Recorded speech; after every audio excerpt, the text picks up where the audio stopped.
ಅಣ್ಣ. ಓಹ್ ಬಾಪ ತಮ್ಮ ನಂಜುಂಡ, ಹೆಂಗಿದ್ಯಾ? ಚೆನ್ನಾಗಿದ್ದೀನಿ. ನೀನಣ್ಣ?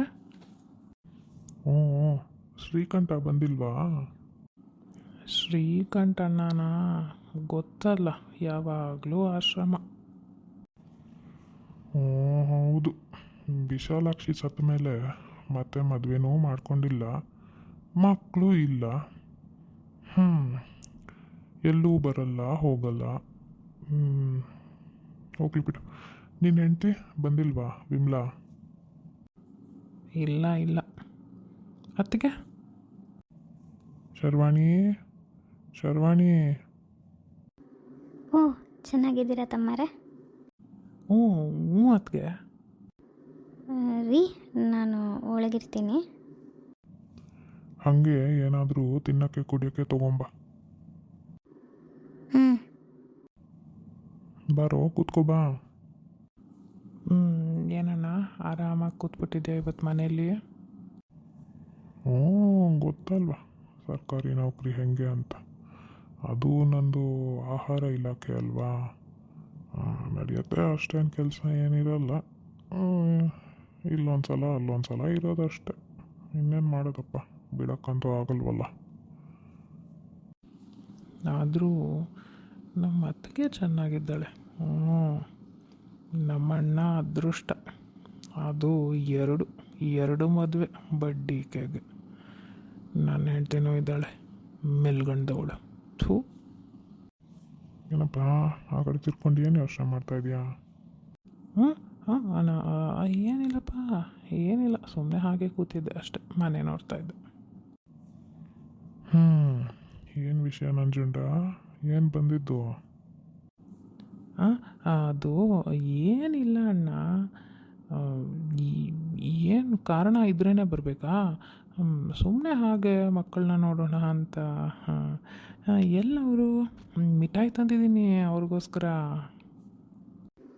ಥೂ, ಯಾಕಾದರೂ ಬರ್ತಾನ. ಯಾರೇ? ಅದೇ ನನ್ನ ಕೊನೆಯಮ್ಮ ಇದನ್ನ ಅವನ. ಹ್ಞೂ, ತಿಂದ್ಬಿಡಂಗೆ ನೋಡ್ತಾನೆ. ಈ ನನ್ನ ಗಂಡಂಗೂ ಬುದ್ಧಿ ಇಲ್ಲ. ಅದೇನೋ ನಿಜ. ಅಂದಂಗೆ ಅಣ್ಣ, ಅದು ಅಪ್ಪಂದು 20 ಎಕರೆ ಜಮೀನಿದೆಯಲ್ಲ, ಅದು ಅಪ್ಪ ಅವರ ತಮ್ಮ, ಅದೇ ನಮ್ಮ ಚಿಕ್ಕಪ್ಪನಿಗೆ ಬರ್ದಾಯ್ತಲ್ವಾ? ಅದೇ ನೋಡಪ್ಪ. ಈಗ ಏನಂದರೆ ವಿಷಯ, ಅದೇ ಯಾಕೆ ಇವನು ಇನ್ನೂ ವರ್ಷೆ ತೆಗ್ದಿಲ್ಲ ಅನ್ಕೋತಿದ್ದೆ. ಕೇಳೋಣ ಇಲ್ಲಿ. ಹ್ಞೂ ಹೇಳು. ಅದು ಅದರದ್ದು ಕಾಗದ ಪತ್ರ ಸಿಕ್ಕಿದೆ ನನಗೆ. ಏನು? ಹೆಂಗೆ? ನಮ್ಮ ಚಿಕ್ಕಪ್ಪ ಸತ್ತ ಮೇಲೆ ಎಲ್ಲೋ ತಪ್ಪೋಯ್ತು ಅಂತ ಬಿಟ್ಟಿದ್ವಿ ಅಲ್ವಾ? ಚಿಕ್ಕಮ್ಮ ಮೊದಲೇ ಹೋಗಿದ್ರು ಬಿಡು. ಇನ್ನು ಅವನ ಒಂದೇ ಮಗ ಇದ್ದಿದ್ದು, ಅವನು ಸಿಕ್ಕಿದ್ದ ನನಗೆ. ಕುಡುಕ, ಶತ ಕುಡುಕ. ಅವನ ಹತ್ರ ಇತ್ತು ಈ ಪತ್ರಗಳು. ಅವನು ಕುಡಿಯೋಕ್ಕೆ ದುಡ್ಡು ಕೇಳ್ದ.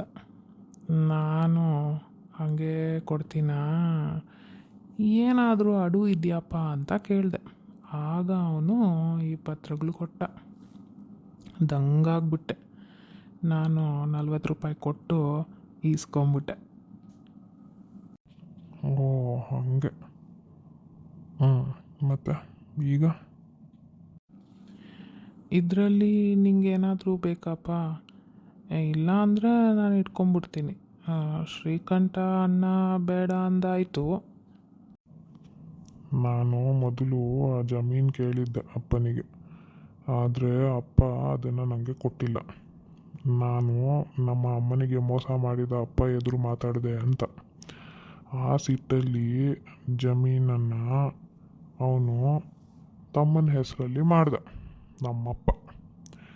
ಅದಕ್ಕೆ ಈಗಲೂ ನನಗೆ ಆ ನಮ್ಮಪ್ಪನ ಆಸ್ತಿ ಏನೂ ಬೇಡ, ನೀನೇ ಇಟ್ಕೊ.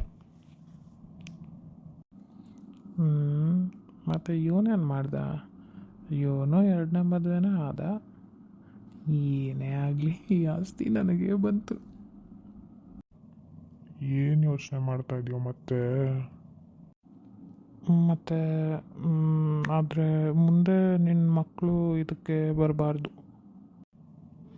ನಾ ಸಹಿಯಾಗಿ ಕೊಡ್ತೀನಿ, ನಮಗೆ ಬೇಡ, ನಾನೇ ಬೇಕಾದಷ್ಟು ದುಡಿತೀನಿ. ಅಲ್ರಿ, ಮುಂದೆ ನಮ್ಮ ಮಕ್ಕಳಿಗೆ ಬೇಕಾಗುತ್ತೆ. ಮೊದಲು ಏನಾದರೂ ತಿನ್ನಕ್ಕೆ ತಗೊಂಬಾ, ಅಷ್ಟರಲ್ಲೇ ಇರು ನೀನು. ಅಯ್ಯೋ ಅಣ್ಣ, ಏನೂ ಬೇಡ, ನಾನಿನ್ನು ಬರ್ತೀನಿ. ಈ ವಿಡಿಯೋ ಇಷ್ಟ ಆದಲ್ಲಿ ಲೈಕ್, ಶೇರ್, ಸಬ್ಸ್ಕ್ರೈಬ್ ಮಾಡ್ಕೊಳ್ಳಿ, ಕಮೆಂಟ್ ಮಾಡಿ. ಧನ್ಯವಾದಗಳು.